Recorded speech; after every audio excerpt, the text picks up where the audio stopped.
চারদিকে এখনও আবছা অন্ধকার বিদ্যমান। সকালের সময়টা বেশ গড়ালেও কুয়াশার দাপটে এখনও সূর্যটা আকাশে দৃশ্যমান নয়। চারদিকে একটা হিম হিম ভাব। জায়ান খুব সকালেই ঘুম থেকে উঠেছে আজ। ফ্রেশ হয়ে বসেছে, জামা কাপড় নির্বাচনের যুদ্ধে।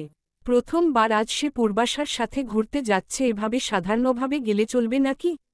মেয়েটার চোখ ধাঁধিয়ে দিতে হবে না? ছোটখাটো দেহি মেয়েটার সম্মুখে নিজেকে উজ্জ্বল সুদর্শন রূপে প্রদর্শন করতে হবে তো, যাতে মেয়েটা দেখেই কাবু হয়ে তার প্রতি। ভিতরে ভিতরে জায়ান বেশ উত্তেজিত হলেও মুখাবয়ব তার খুব সাধারণ। প্রতিদিনের ন্যায় গম্ভীর মেজাজি। বেশ অনেকক্ষণ সময় নিয়ে জায়ান তার সকল শার্টের মধ্যভাগ থেকে হালকা আকাশি রঙা একটা শার্ট নির্বাচন করল। নিজের শক্তপোক্ত দেহে আটসাট বেঁধে থাকা ধূসর রঙা টি শার্টটা খুলে ফেলল একটানে। ফর্সা নগ্ন দেহটা দৃশ্যমান হল মুহূর্তেই। শার্টটা হাতে নিয়ে নগ্ন দেহটা টেনে দাঁড়াল সে আয়নার সম্মুখে। মেদহীন কোমরের দিকটায় ভাঁজ পড়েছে দুই একটা। জায়ান নিজেকে দেখে নিল একবার। অতঃপর নগ্ন ফর্সা দেহাটাকে ঢেকে নিল হালকা আকাশি রঙা শার্টের আবরণে। পারফিউম হাতে নিয়ে কড়া করে গায়ে মাখল তা। চুলগুলো ভালোভাবে তৈরি করে আবারও একবার নিজেকে দেখে নিল আয়নায়। অতঃপর নিজের ছোট বিছানার উপরে রাখা মোটা শীতবস্ত্রটা তুলে জোরালো শরীরে। একটা ছোট খাটো কানটুপি চড়িয়ে দিল মাথায়। তৃষাম আর চ্যাং এবার অবাক না হয়ে পারল না। এতক্ষণ শরীরে চাদর জড়িয়ে দুজন বসে বসে দেখছিল জায়ানের কার্যকলাপ, যদিও টাট্টু কোনো শব্দ করেনি তারা। কিন্তু শেষে এটা কি হলো? এত মোটা শীতবস্ত্রই যখন শরীরে জোড়াবে, তাহলে এত খুঁজে সুন্দর শার্টটা পরার কি দরকার ছিল?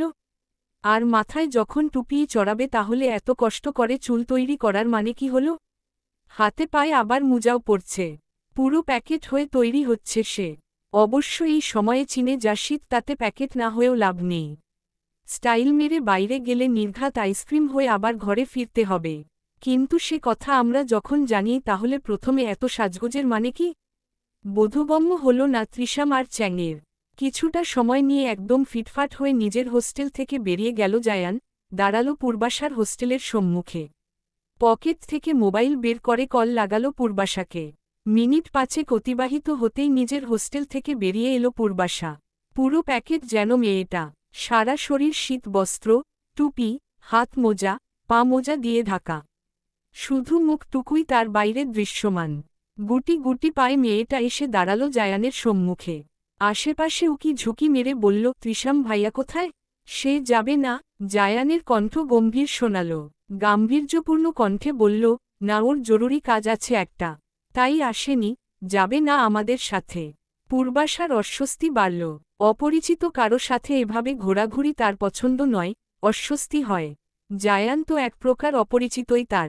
যে কটা দিন এখানে এসেছে জায়ানের সাথে কথা হয়েছে, কখনো দুদণ্ড ভালো কথা হয়নি তো তাদের।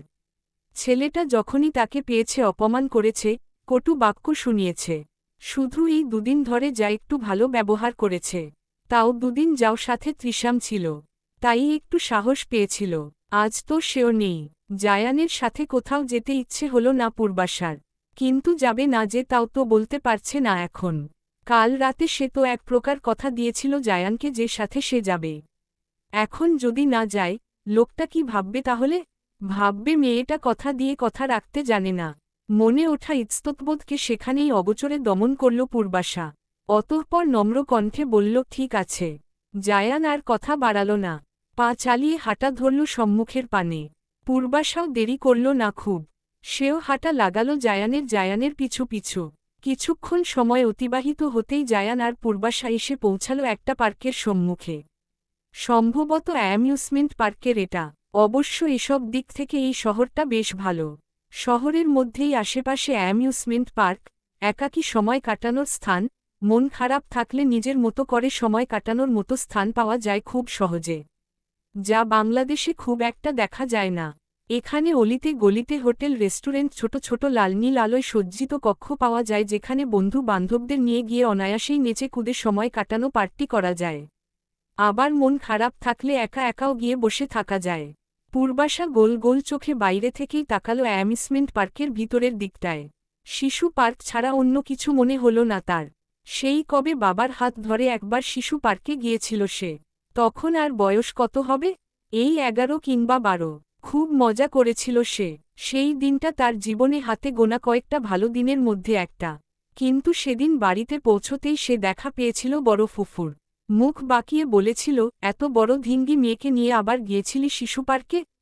ঢং যত তোদের। সেদিন তার ফুফুর কথাগুলো বেশ প্রভাব ফেলেছিল পূর্বাশার ছোট্ট মনে। তারপর কখনো মুখ ফুটে বাবাকে বলেনি কোথাও নিয়ে যাওয়ার জন্য। তার বাবা অবশ্য নিয়ে যেতে চেয়েছিল তাকে, কিন্তু সে যায়নি। একে তো নিজের আপনজনদের তিরস্কার, তার উপর কোথাও গেলে আশেপাশের মানুষগুলো কেমন একটা দৃষ্টিতে তাকাতো তার পানে। হয়তো সে কুৎসিত, তাই মানুষের ওই দৃষ্টিটা বড্ড বেদনা দিত তাকে। তাই কোথায় যাওয়া কিংবা মানুষের মধ্যে যাওয়াটা বন্ধ করে দিয়েছিল সে। চীনে এসে এখন যাই একটু একটু করে নিজের খোলস ছেড়ে বেরিয়ে আসতে শুরু করেছে মেয়েটা, নিজের মতো করে বাঁচতে শিখছে প্রতিনিয়ত। তপ্ত নিঃশ্বাস ফেলল পূর্বাশা। তার পাশে এসে দাঁড়াল জায়ান। হাতে তার দুটো টিকিট। টিকিট দুটো ঝাঁকড়াতে ঝাঁকরতে বলল, চলুন ভিতরে চলুন। পূর্বাশা অবাক হল, তারা এই শিশু পার্কের ভিতরে যাবে নাকি? তারা কি এখনো শিশু নাকি? অবাক কণ্ঠেই সে শুধালো, আমরা এর ভিতরে যাব? হ্যাঁ চলুন, দেখবেন আনন্দ পাবেন খুব। জায়ানের সোজাসাপটা জবাব। পূর্বাশা আর প্রশ্ন করল না বেশি। ভিতরে গিয়েই দেখা যাক না ভিতরটা কেমন। বাইরে থেকে তো আর ভিতরটা বোঝা যায় না ততটা। পূর্বাশা ভিতরে এলো, অবাক দৃষ্টিতে নজর ঘুরালো চারদিকে। দেখল বড় বড় মেয়ে ছেলেরাও কেমন বাচ্চাদের মতো ঘুরন্ত ঘোড়ার পিঠে উঠেছে, কেউ কেউ আবার দোলনায় চড়েছে। পূর্বাশা ঘাড় বাঁকিয়ে তাকালো সম্মুখের দিকে। দেখল কেমন উঁচু নিচু ঢেউ খেলানো ট্রেন লাইন। তা থেকে আবার ছোটখাটো একটা ট্রেনও চলছে একে বেঁকে। জায়ান হাত উঠিয়ে ইশারা করল ট্রেনটার পানে, বলল, উঠবেন? পূর্বাশার ভয় হল, কেমন উঁচু নিচু একে বেঁকে রয়েছে ট্রেন লাইনটা। ওই নিচু থেকে উপরে ওঠার সময়ে যদি পড়ে যায় সে তখন কি হবে? সোজা আসমানে উঠে যেতে হবে। পূর্বাশা সরল কণ্ঠেই জবাব দিল, না, উঠুন না, ভালো লাগবে। পূর্বাশা কণ্ঠ নিচু করল, মিনমিনে কণ্ঠে বলল, না, আমার ভয় লাগে। জায়ান আর জোর করল না। এমনিই সে যা করতে যায় তার উল্টো হয়। তার থেকে মেয়েটা যখন উঠতে চাইছে না তাই মেনে নেওয়া উচিত তার। জায়ান আশেপাশে তাকালো, অতঃপর বলল, চলুন তাহলে অন্য রাইডে উঠি আমরা। কথাটা বলেই অন্যদিকে পা বাড়ালো জায়ান। পূর্বাশা তার পিছু পিছু যেতে গিয়েও থেমে গেল। ফিরে তাকালো আবার ট্রেনটার পানে। ট্রেনে বসা সকল যাত্রীরা কেমন চিৎকার করছে আবার হাসছে। নিশ্চয়ই তারা উপভোগ করছে ভীষণ। পূর্বাশার মনের ভিতরকার ভয় সরে গিয়ে ওই ট্রেনটায় ওঠার স্বাদ জাগল ভীষণ। ভালোভাবে তাকিয়ে দেখল সবাইকে। বেল্ট দ্বারা বেঁধে রাখা হয়েছে সবাইকে। কেউ তো নিচু থেকে উপরে উঠতে গিয়ে বা উঁচু থেকে নিচে নামতে গিয়ে পড়ছে না। এর মানে সেও পড়বে না। নিজের ভিতরকার ভয় দমন করল পূর্বাশা। গলা উঁচিয়ে ডাক পড়ল জায়ানকে, বলল, শুনুন। জায়ান থমকে দাঁড়াল, বলল, হুম বলুন। পূর্বাশা আঙ্গুল তুলে দেখালো ট্রেনটা, মিনমিনে গলায় বলল, এটায় উঠব। ভ্রু কুচকালো জায়ান, বলল, একটু আগে না বললেন এটায় উঠতে ভয় লাগে আপনার? দৃষ্টি নত করল পূর্বাশাট, নরম কণ্ঠে বলল, এখন উঠতে ইচ্ছে করছে। জায়ান আর দ্বিরুক্তি করল না। পূর্বাশাকে নিয়ে গেল সে ট্রেনের কাছে। পাশাপাশি বসল দুজন। নিজের বেল্টটা নিয়ে নিজের শরীরে বেঁধে নিল জায়ান। পাশ ফিরে দেখল পূর্বাশা এখনও বেল্টটা নিয়ে টানা হেঁচড়া করছে। বাঁধতে পারছে না কিছুতেই। তপ্ত নিঃশ্বাস ফেলল জায়ান, বলল, আমি সাহায্য করতে পারি? পূর্বাশা চোখ তুলে তাকালো জায়ানের পানে। ভিতরে অস্বস্তি হওয়া সত্ত্বেও সে বলল, বেল্টটা বাঁধতে পারছি না। জায়ান হাত বাড়াল, অভিজ্ঞ হাতে বেঁধে দিল পূর্বাশার বেল্টটা। একে একে সকলের বেল্ট বাঁধা হলে ট্রেন স্টার্ট হল। প্রথমে সবটা ঠিকই ছিল, কিন্তু ট্রেনটা যেই উঁচু থেকে নিচে নামতে গেল ভয়ে কলিজা কেঁপে উঠল পূর্বাশার। প্রাণটা যেন বেরিয়ে যাবে এক্ষুনি। ভয়ে চোখ মুখ খিচে বন্ধ করে নিল সে। চিৎকার করে জড়িয়ে ধরল জায়ানকে। জায়ান স্তব্ধ, বিমূঢ়, পাথর বনে গেল যেন। এই প্রথম তার অঙ্গে কোনো নারীর ছোঁয়া। বিদ্যুৎ খেলে গেল যেন পুরো শরীর জুড়ে। অনুভূতিরা যেন ছড়িয়ে পড়ল রন্ধ্রে রন্ধ্রে। হৃদস্পন্দনও বেড়ে গেল অস্বাভাবিক গতিতে। পূর্বাশাকে নিজের থেকে ছাড়াতে গিয়েও সাহস হল না। থাকুক না মেয়েটা এভাবে, তার একটু কাছে, একটু মিশে। মেয়েটাও ছাড়ল না তাকে। ট্রেন থামার আগ পর্যন্ত কম্পিত দুই হাতে জড়িয়ে রাখল জায়ানকে। কিঞ্চিত সময় নিয়ে থামল ট্রেনটা। পূর্বাশার সৎবিদ ফিরে এলো। নিজের অবস্থান অনুভব করে লজ্জায় নিয়ে গেল মেয়েটা। তড়িৎ গতিতে জায়ানকে ছেড়ে দিল সে। লজ্জালু কণ্ঠে বলল, সরি, আসলে ভয় পেয়ে গিয়েছিলাম তো তাই। জায়ান জবাব দিল না কোনো। নিঃশব্দে হাত বাড়িয়ে খুলে দিল পূর্বাশার বেল্টটা। অতঃপর জনে নেমে এলো রাইড থেকে। নেমে মাটিতে দাঁড়াতেই যেন চমকে উঠল দুজন। ভরকে গেল তৎক্ষণাৎ। তাদের সম্মুখে তৃষাম আর চ্যাং দাঁড়ানো। দুই বন্ধু গালাগালি বেঁধে সরু দৃষ্টিতে চেয়ে আছে তাদের পানেই। দাঁতে দাঁত চাপল জায়ান। এই বদ দুটো ওর গন্ধ শুকতে শুকতে এখানেও চলে এসেছে। এরা কি শান্তি দিবে না একটুও তাকে? জায়ানের তীক্ষ্ণ দৃষ্টিতে চোখ পড়তেই থতমত খেল তৃষাম আর চ্যাং। জায়ানকে সকাল সকাল ওভাবে নায়কের মতো তৈরি হতে দেখে সন্দেহ জেগেছিল দুজনের মনেই। নিজেদের সন্দেহ দূর করতে ছেলেটার পিছু নিয়েছিল দুজন। কিন্তু এখানে এসে অবিশ্বাস্য সব কাহিনী দেখে পুরোই থমকে গিয়েছিল দুজন। এ তো কোনো ছোটখাটো রোমান্টিক সিনেমার দৃশ্য। আর তার নায়ক হলো এত দিনকার ভিলেন চরিত্রে থাকা জায়ান। এটাও সম্ভব? এ তো কোনো ছোটখাটো রোমান্টিক সিনেমার দৃশ্য। আর তার নায়ক হলো এত দিনকার ভিলেন চরিত্রে থাকা জায়ান। এটাও সম্ভব? অবিশ্বাস্য দৃষ্টিতে এতক্ষণ সবটা দেখছিল তৃষাম আর চ্যাং। জায়ান আর পূর্বাশার সিনেমাটিক জোড়াজোড়ি করার দৃশ্যে এতটাই বিভোর গিয়েছিল যে কখন এই দুইজন সশরীরে এসে তাদের সম্মুখে উপস্থিত হয়েছে খেয়ালই করেনি।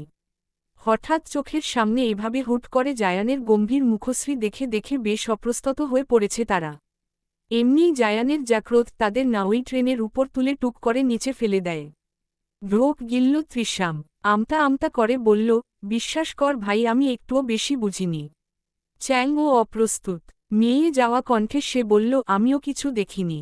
এই যে তুই সকাল সকাল নায়কের মতো সেজে গুজে অ্যামিউজমেন্ট পার্কে এসে একটা মেয়ের সাথে জোরাজোরি করে ট্রেন রাইড উপভোগ করছিলি। বিশ্বাস কর ভাই, আমি কিছুই দেখিনি। চ্যাংয়ের কথাগুলো শুনে বেশ অপ্রস্তুত হয়ে পড়ল পূর্বাশা। সে যে একটু আগে ভয় পেয়ে জায়ানকে জড়িয়ে ধরেছিল তাও দেখে নিয়েছে এরা। ঈশ্বর, কি লজ্জাজনক পরিস্থিতি! লাজে মাথা নুইয়ে ফেলল মেয়েটা। আর চোখে একবার তাকিয়ে দেখল জায়ানের মুখশ্রী। বরাবরের মতোই গম্ভীর। লজ্জার লেশটুকু নেই। তৃষাম আর চ্যাং আর কথা বাড়াল না। গলা ছেড়ে দুজন হাঁটা দিল দুই দিকে। পূর্বাশা মাথা তুলল। তড়িঘড়ি করে ডাক, বলল, তৃষাম ভাই, চ্যাং ভাই। এই ডাক্তারই যেন অপেক্ষা করছিল তৃষাম আর চ্যাং। পূর্বাশার মুখ খুলে ডাকতে দেরি তদের দৌড়ে গিয়ে পূর্বাশার সম্মুখে দাঁড়াতে দেরি নেই। পূর্বাশার সম্মুখে দাঁড়িয়ে তৃষাম বলল, কিছু বলবি বল। আমতা আমতা করল পূর্বাশা। অতঃপর বলল, আপনার নাকি কি জরুরি কাজ ছিল তাই আসতে পারবেন না নাকি? তৃষাম তীক্ষ্ণ দৃষ্টিতে তাকালো জায়ানের পানে। এই ছেলে তাহলে বানিয়ে বানিয়ে তার জরুরি কাজের কথা বলে দিয়েছে। কিন্তু সকাল থেকে সে তো কম্বলের মধ্যে ছিল। আর আজ যেহেতু কলেজ ছুটির দিন, তাহলে আজ সারাদিন কম্বলের মধ্যে শুয়ে বসে থাকা ছাড়া আর কোনো কাজ তার নেই। জায়ানের পানে দৃষ্টি রেখেই তৃষাম বিড়বিড়িয়ে বলল, ছিল তো। বিশাল জরুরি কাজ ছিল, তবে কম্বলের নিচে। পূর্বাশা স্পষ্টভাবে শুনল না তৃষামের বলা কথাগুলো। আবারও শোনার জন্য সে শুধালো, কিছু বললেন তৃষাম ভাই? মেকি হাসল তৃষাম, বলল, কাজ ছিল তো। অনেক জরুরি কাজ ছিল, তবে তাড়াতাড়ি শেষ করেছি শুধু তোর জন্য। ভয়ে হচ্ছিল জায়ানের সাথে একা একা কি করছিস না করছিস। এমনিই ও যা রাগি পড়ে যদি তোকে রে গুম টুম করে দেয়, তখন ফুফা ফুফুকে কি জবাব দিতাম আমি? কথাটা বলেই তৃষাম তাকালো জায়ানের পানে। স্ফুলিঙ্গের ন্যায় আগুন ঝরছে যেন তার অক্ষিকোটর থেকে। মনে হচ্ছে এখনই যেন যা লি এ পু রি এ ভস্ম করে দিবে তৃষামকে। ফাঁকা ঢোক গিলল বেচারা। জোরপূর্বক ঠোঁট টেনে হেসে বলল, মজা করছিলাম আর কি। জায়ান বড্ড ভালো ছেলে। এমন কিছু সে করতেই পারে না, একদম না, কোনো মতেই না। তৃষাম আর চ্যাঙ্গো থেকে গেছে জায়ান আর পূর্বাশার সাথে।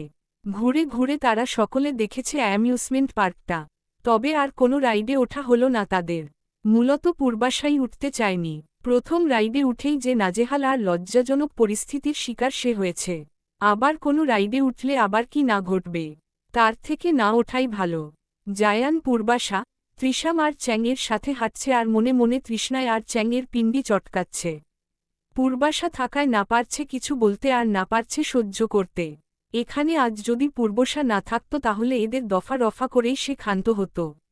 সকাল সকাল এত সেজেগুজে এলো পূর্বাশার সাথে একা একটু সময় কাটাবে বলে, আর এই বদমাইশ দুটো কিনা তার সকল আশায় জল ঢেলে দিল। পার্কের মধ্যে হাঁটতে হাঁটতেই তৃষাম হঠাৎ বলল, ভাই ক্ষুধা পেয়েছে। চ্যাং ও সাই জানালো তৃষামের সাথে, বলল, ভাই আমারও ক্ষুধা পেয়েছে। কথাটুকু বলে চ্যাং ঘাড় বাঁকিয়ে তাকালো পূর্বাশার পানে, বলল পূর্বাশার নিশ্চয়ই ক্ষুধা পেয়েছে তাই না? পূর্বাশা উত্তর দিল না কোনো। শুধু একবার আর চোখে তাকালো জায়ানের পানে।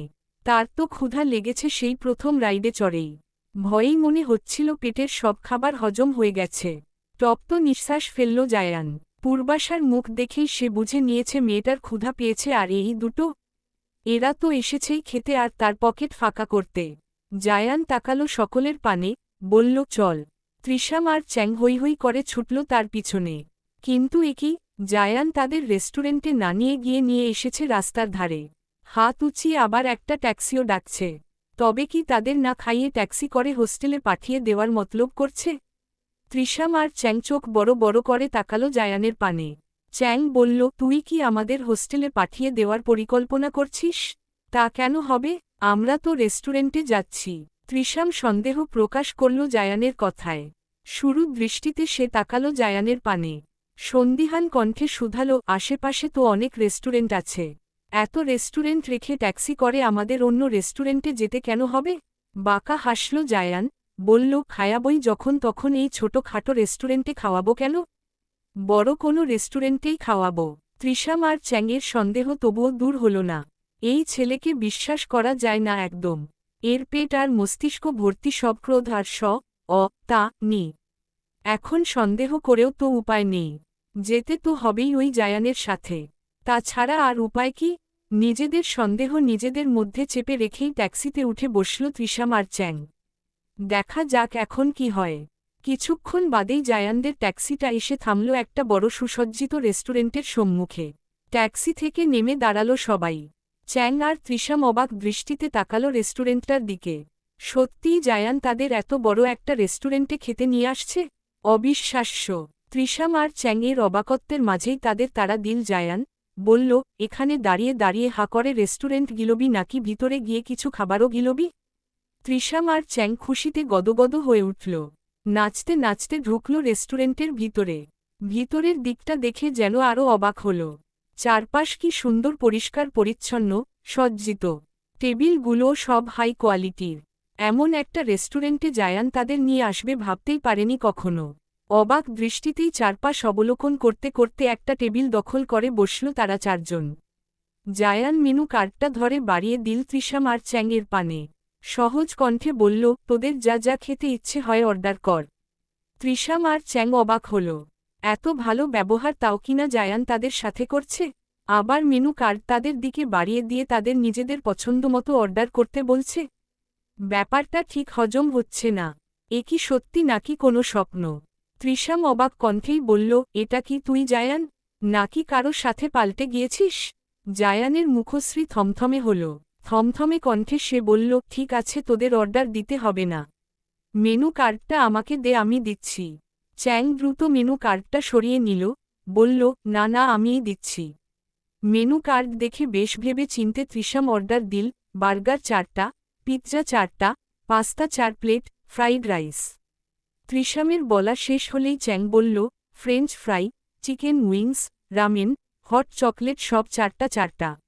জায়ান তীক্ষ্ণ দৃষ্টিতে তাকালো তৃষাম আর চ্যাংয়ের পানে, গম্ভীর কণ্ঠে শুধালো, আর কিছু? না, আপাতত এইটুকুই। তৃষামের উত্তরে কাপালে ভাঁজ পড়ল জায়নের। ফিরে তাকালো পূর্বাশার পানে, বলল, আপনারও কি আপাতত এইটুকুতেই হবে নাকি আরও কিছু লাগবে? জায়ানের কথায় সম্বিত ফিরল পূর্বাশার। সে তো এতক্ষণ তৃষাম আর চ্যাংয়ের অর্ডার শুনেই হা হয়ে গিয়েছিল। এরা কি আজ রেস্টুরেন্ট শুধব সব খেতে এসেছে কিনা বোধগম্য হল না তার। জায়ানের প্রশ্নে মাথা নুইয়ে ফেলল মেয়েটা, নরম কণ্ঠে বলল, আমার কিছু লাগবে না। কিছুটা সময় অতিবাহিত হতেই 2-3জন ওয়েটার তাদের অর্ডার করা খাবারগুলো নিয়ে এলো। টেবিল ভর্তি করে সব খাবারগুলো সাজিয়ে দিল। চকচক করে উঠল তৃষাম আর চ্যাংয়ের মুখশ্রী। খাবারগুলোর দিকে হামলে পড়ল যেন আর জীবনে খাবার দেখেনি তারা। জায়ান তীক্ষ্ণ দৃষ্টিতে একবার পর্যবেক্ষণ করল তৃষাম আর চ্যাংকে, অতঃপর নিজেও খাওয়া শুরু করল। অল্প স্বল্প খেল জায়ান আর পূর্বাশা। এতেই পেট ভরে গেছে তাদের। অথচ তৃষামের খাওয়া শেষ হয়নি এখনও। সমানতালে খাচ্ছে তারা। জায়ান টেবিল ছেড়ে উঠে দাঁড়াল, বলল, তোরা খা, তাহলে আমি একটু আশপাশটা ঘুরে দেখি। তৃষাম খেতে খেতেই উত্তর দিল, আচ্ছা। জায়ান টেবিল ছেড়ে বাইরে বেরুতে বেরুতে পূর্বাশাকে উদ্দেশ্য করে বলল, আপনার তো খাওয়া শেষ। ওরা খাচ্ছে এখনো। আপনি এখানে বসে বসে কি করবেন? তার থেকে বরং আমার সাথে চলুন। ঘুরে দেখবেন চারপাশটা। পূর্বাশা আর না করল না। উঠে দাঁড়ালো সে, বাইরের দিকে চলে গেল জায়ানের সাথে। প্রায় ঘণ্টা দেড়েক সময় নিয়ে খাওয়া শেষ করল তৃষাম আর চ্যাং। টেবিলে কোনো খাবার আর অবশিষ্ট নেই। একদম গলা পর্যন্ত তুলে খেয়েছে তারা। অতঃপর হেলান দিয়ে বসে পড়ল চেয়ারের সাথেই। একটু ভালোভাবেই শ্বাস ফেলার আগে একজন ওয়েটার বিল নিয়ে হাজির হল, নম্র কণ্ঠে বলল, স্যার আপনাদের বিলটা। চ্যাং হাতে নিল বিলের কাগজটা, অতঃপর আশেপাশে চোখ বুলালো, কোথাও জায়ান নেই। এতক্ষণ লাগে ওদের ঘুরতে, বিল চলে এসেছে অথচ ওদের খবর নেই। তৃষাম পকেট থেকে মোবাইলটা বের করল। অতঃপর কল লাগল জায়ানের নম্বরে। তৃষামের মাথায় একটা শক্তপোক্ত বাড়ি মেরে এক নারীকণ্ঠী জানান দিল, জায়ানের নাম্বার বন্ধ। এখন কি হবে? জায়ান কোথায়? নিশ্চয়ই আশেপাশে আছে। তাদের এভাবে রেখে আর কোথায় যাবে? ঠোঁট টেনে জোরপূর্বক হাসল চ্যাং, বলল, আসলে আমাদের সাথে আর একটা ছেলে ছিল না, ও দিবে বিলটা। ও একটু বাইরে তো এসেই দিয়ে দিবে। আপনারা একটু অপেক্ষা করুন। ওয়েটার ছেলেটা কপাল কুঁচকাল, বলল, কিন্তু উনি তো বলে গেলেন বিলটা আপনারা দুজন দিবেন। তৃষাম আর চ্যাংয়ের মাথায় যেন আকাশ ভেঙে পড়ল। এ কেমন কথা? বিল তো দেওয়ার কথা জায়ানের। তাই তো এত খাবার অর্ডার করেছিল তারা। শেষ পর্যন্ত কিনা এমন একটা বেইমানি জায়ান করতে পড়ল তাদের সাথে।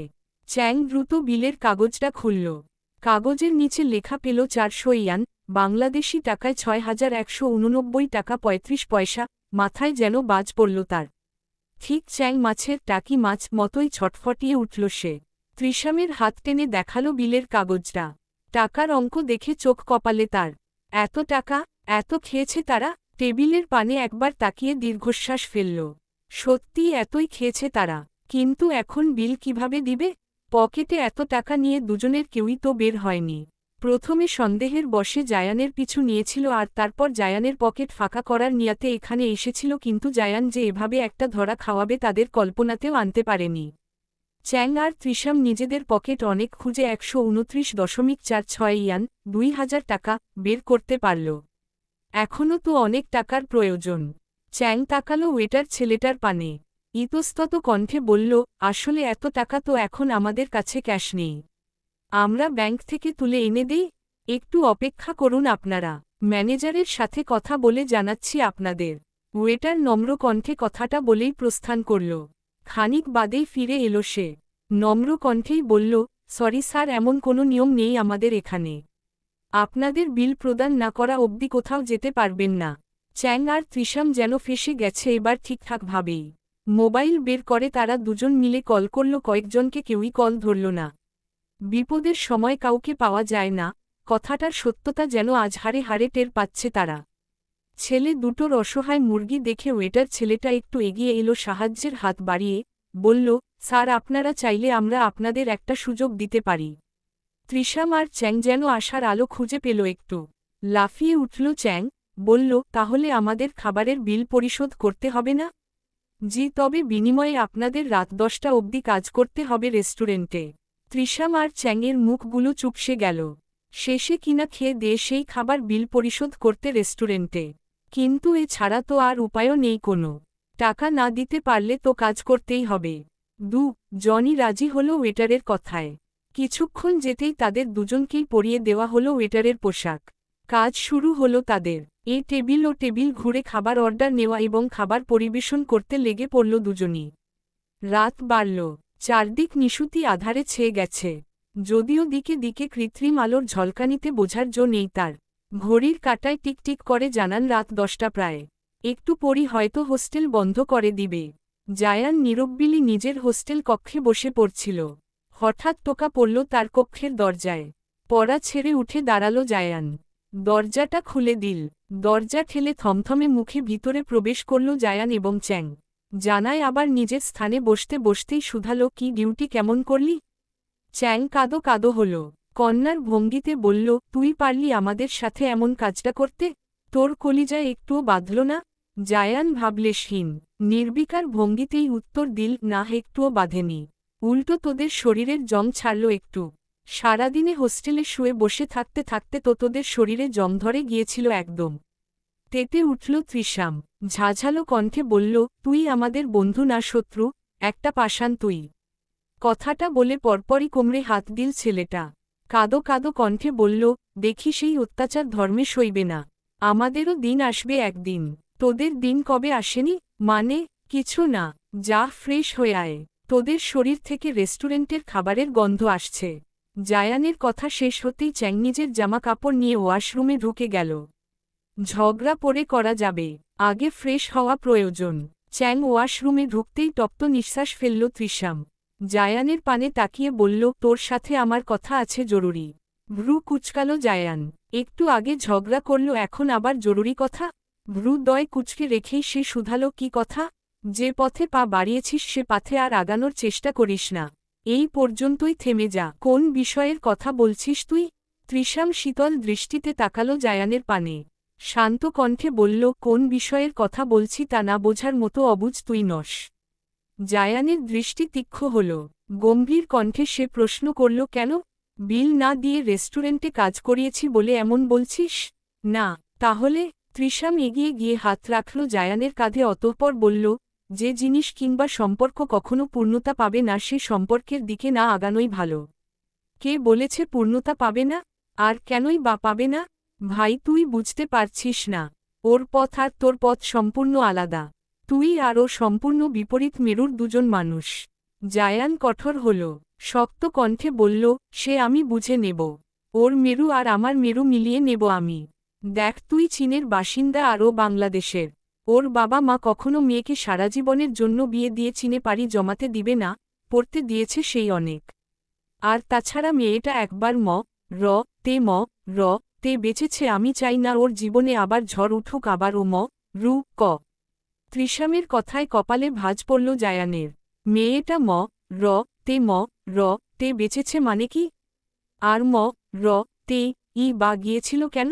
জায়ান কপালে ভাঁজ ফেলেই শুধালো, র তে বেঁচেছে মানে কি? কি হয়েছিল ওর? আমি ঠিক জানি না সম্পূর্ণ ঘটনা। আর যতটুকু জানি তাও বলতে ইচ্ছুক নই। ব্যাপারটা একান্ত ওর ব্যক্তিগত। ও আমার বোন, বোনের ব্যক্তিগত বিষয় বন্ধুর সাথে নাড়াচাড়া করতে ইচ্ছুক নই আমি। আমি শুধুমাত্র বলবো, তুই ওর পিছন ছেড়ে দে। চীনে অনেক মেয়েরা আছে, তাদের দিকে যা। জায়নের প্রশ্ন ছিল অনেক, অনেক কিছু জানতে চাইছিল সে। কিন্তু তার আগেই ওয়াশরুমে থেকে বেরিয়ে এলো চ্যাং। কথা বন্ধ করল তৃষাম। নিজের জামা কাপড় নিয়ে ঢুকল ওয়াশরুমে। সকালের আলো ফুটেছে। কলেজ খোলা আজ। জায়ানও আর সকাল সকাল আজ আর কল করেনি পূর্বাশাকে। লাইব্রেরিতে কাজ আছে তার, কয়েকটা বই খুঁজতে হবে। পরিকল্পনা মাফিক ক্লাস শুরুর আগেই জায়ান কলেজের লাইব্রেরিতে গেল বই খুঁজতে। বেশ বড় লাইব্রেরি তাদের কলেজে। অবশ্য শুধুমাত্র তাদের কলেজে বলতে ভুল হবে, চীনের স্কুল কলেজ বা বিশ্ববিদ্যালয় প্রতিটি শিক্ষা প্রতিষ্ঠানেই এমন বড় বড় লাইব্রেরি দৃশ্যমান। ছাত্র ছাত্রীদের প্রয়োজনীয় অধিকাংশ বইই থাকে এই লাইব্রেরির তাক জুড়ে। তবুও ২-৪টা বই যদি কিনতে যেতে হয় তারও ব্যবস্থা থাকে প্রতিষ্ঠানের আশেপাশের লাইব্রেরিতেই। জায়ান লাইব্রেরির তাক ঘুরে ঘুরে বই নিল কিছু, অতঃপর একটা খালি টেবিল দেখে বসল সেখানে। আশেপাশে অনেকেই রয়েছে, বিভিন্ন টেবিল জুড়ে তাদের বিচরণ।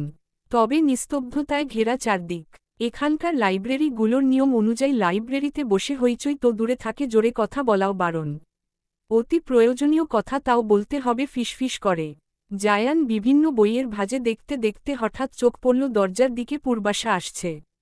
একটু নড়েছড়ে বসল জায়ান। টেবিলে ছড়ানো ছিটানো বইগুলো গুছিয়ে নিল ব্যস্ত হাতে। পাশের চেয়ারটাও ছেড়ে দিয়ে একটু সরে অন্য চেয়ারে বসল। মেয়েটা হয়তো তার দিকেই আসবে, তার পাশেই বসবে। এই 2 দিনে তো মোটামুটি একটা ভালো সম্পর্ক তৈরি হয়েছে তাদের মধ্যে। পূর্বাশা যেতেও নিল সেদিকে, কিন্তু হঠাৎ কোথা থেকে এক মেয়ে এসে দাঁড়ালো জায়ানের সম্মুখে। জায়ানের পাশের চেয়ারটা দেখিয়ে ধীর এবং লাজুক স্বরে শুধালো, আমি এখানে বসব? পূর্বাশা ঘুরে গেল, বসল গিয়ে অন্য টেবিলে। জায়ানের দৃষ্টি তীক্ষ্ণ হল। এই মেয়েটার জন্য, সব এই মেয়েটার জন্য। এই মেয়েটার জন্যই পূর্বাশা এখানে আসতে গিয়েও অন্য টেবিলে বসল। ইচ্ছে তো করছে একে এখন ধাক্কা মেয়ে লাইব্রেরির ফ্লোরে ফেলে দিতে। জায়ানকে চুপ করে থাকতে দেখে মেয়েটি আবার শুধালো, এখানে বসতে পারি? জায়ান কণ্ঠ খাদে নামালো, তবে কণ্ঠে রুক্ষতা বজায় রেখেই বলল, না। মেয়েটা ভ্রু কুঁচকাল। ভ্রু কুঁচকে নিচু স্বরে বলল, চেয়ারটা তো খালি আছে। বসলে সমস্যা কি? জায়ান টেবিলের সব বইগুলো হাতে নিল। সেগুলো রাখল পাশের খালি চেয়ারে। দাঁতে দাঁত চেপে বলল, এখন খালি নেই। অন্য টেবিলে যান। লজ্জায় অপমানে থমথমে হল মেয়েটার মুখখানা। ভিতরে ভিতরে হয়তো ক্রোধিত হয়েছে, তবে তা প্রকাশ করতে পারল লাইব্রেরিতে বসে। এখানে বসে চিৎকার চেঁচামেচি করলে হয়তো তার অপমানকে আরেক দফা বাড়িয়ে তাকে বের করে দেওয়া হবে লাইব্রেরি থেকেই। মেয়েটা থমথমে মুখশ্রী নিয়েই অন্য টেবিলে বসল। জায়ান পকেট হাতরে নিজের মোবাইলটা বের করল। লক খুলে ব্যস্ত হস্তে পূর্বাশাকে মেসেজ করল, আমার টেবিলে আসুন। ভাইব্রেট চালু থাকায় কেঁপে কেঁপে উঠল পূর্বাশার মোবাইলটা। নিজের ব্যাগ থেকে মোবাইলটা বের করে আনল। স্ক্রিনে ভেসে উঠল জায়ানের নামটা। পূর্বাশা চোখ তুলে একবার তাকালো জায়ানের পানে, অতঃপর মেসেজটা ওপেন করে দেখে ব্যস্ত হাতে সে লিখল, এখানে বসেছি তো। মেসেজটা পাঠানোর প্রায় সাথে সাথেই ওদিক থেকে উত্তর এলো জায়ানের। সে লিখল, হয় আপনি এখানে আসুন, নয়তো আপনার পাশের সিটটা খালি করুন, আমি আসছি। পূর্বাশা আশেপাশে তাকালো একবার। সেনজেই, সুজা কিংবা জেফি আজ কেউই আসেনি তার সাথে। অবশ্য আসেনি বললে ভুল হবে, সে বললে হয়তো আসত। কিন্তু মেয়েগুলো ঘুমাচ্ছিল বিধায় সে আর ডাকেনি তাদের। একা একাই চলে এসেছে লাইব্রেরিতে।